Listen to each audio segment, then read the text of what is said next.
और अब खबरें विस्तार से। अयोध्या में राम मंदिर का रास्ता लगभग साफ हो गया है। सुप्रीम कोर्ट में दाखिल सभी पुनर्विचार याचिकाएं खारिज कर दी गई। बंद चैम्बर में 5 जजों की संवैधानिक बेंच ने 18 अर्जियों पर सुनवाई की और सभी याचिकाएं खारिज कर दी। इसी मामले में 9 याचिकाएं पक्षकार की ओर से जबकि 9 अन्य याचिकाकर्ता की ओर से लगाई गई थी। फैसले के खिलाफ पहली पुनर्विचार याचिका दाखिल करने वाले जमीयत उलेमाए हिंद ने कहा है कि वर्किंग कमेटी की बैठक में अगला प्लान तय होगा, क्योंकि याचिका खारिज होने के बाद क्यूरेटिव पिटीशन का विकल्प अभी भी खुला है। आपको बता दें कि देश के सबसे बड़े विवाद में 9 नवंबर को ऐतिहासिक फैसला आया था। सुप्रीम कोर्ट ने अपने फैसले में कहा था कि विवादित जमीन पर रामलला विराजमान का हक है और मुस्लिम पक्ष को 5 एकड़ जमीन कहीं और मिले। अयोध्या में राम मंदिर निर्माण पर बड़ी अड़चन भी दूर हो गई। सबसे बड़ी अदालत में न तो जमीयत की दलीलें टिक पाईं और न ही निर्मोही अखाड़े के दावे में दम दिखा। अयोध्या मामले में दाखिल पुनर्विचार याचिकाओं पर सुनवाई के लिए सुप्रीम कोर्ट की संवैधानिक बेंच का फैसला आ गया। Chief justice एस.ए. बोबड़े की अध्यक्षता वाली 5 जजों की संविधान पीठ ने 18 याचिकाओं को खारिज कर दिया। 9 नवंबर के फैसले के खिलाफ 9 पुनर्विचार याचिकाएं दाखिल की गई थी, जबकि 5 पुनर्विचार याचिकाएं गैर पक्षकारों की तरफ से डाली गई थी, जिन्हें all India Muslim personal law board का समर्थन हासिल था। निर्मोही अखाड़े ने अपनी याचिका में ट्रस्ट में भूमिका तय करने की मांग की थी।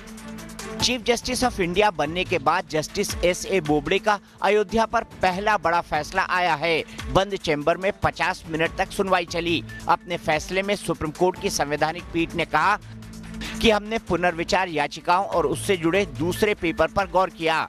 हमें कोई आधार नजर नहीं आता कि ओपन कोर्ट में सुनवाई की जरूरत हो, लिहाजा याचिकाएं खारिज। दरअसल संविधान का अनुच्छेद 137 सुप्रीम कोर्ट को यह अधिकार देता है कि वो अपने ही फैसले की दोबारा समीक्षा कर सके। पुनर्विचार याचिका के नियमों के तहत इसे फैसला आने के 30 दिन के भीतर दाखिल करना होता है। इस याचिका में ये बताना होता है कि क्या कोर्ट के फैसले में कोई बुनियादी कमी है, क्या कानून से जुड़े किसी अहम बिंदु की अनदेखी की गई या उसकी गलत व्याख्या की गई, क्या जो फैसला दिया गया वो अदालत के अधिकार क्षेत्र के बाहर का था। पुनर्विचार याचिका यानी रिव्यू पिटीशन के खारिज हो जाने के बाद भी याचिकाकर्ता के पास एक और मौका रहता है, जिसे क्यूरेटिव पिटीशन कहा जाता है। अयोध्या केस से जुड़े हिंदू महासभा के वकील विष्णु शंकर जैन कहते हैं कि अभी क्यूरेटिव पिटीशन के रास्ते खुले हुए हैं।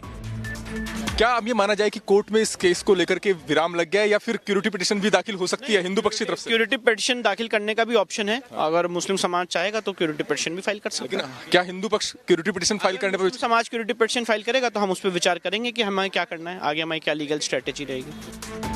40 दिनों तक लगातार सुनवाई के बाद देश के सबसे बड़े मुकदमे का फैसला 9 नवंबर को आया था, जिसमें 2.77 एकड़ विवादित जमीन रामलला विराजमान को सौंपी गई, जबकि मुस्लिम पक्ष को 5 एकड़ जमीन अलग से देने का फैसला किया गया था।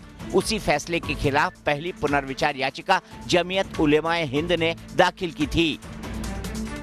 उन्होंने दलील दी थी कि इस फैसले में कई त्रुटियां हैं और संविधान के अनुच्छेद 137 के तहत इसके खिलाफ पुनर्विचार याचिका दाखिल की जा सकती है। याचिका के साथ अदालत में 217 पन्नों के दस्तावेज भी पेश किए गए थे।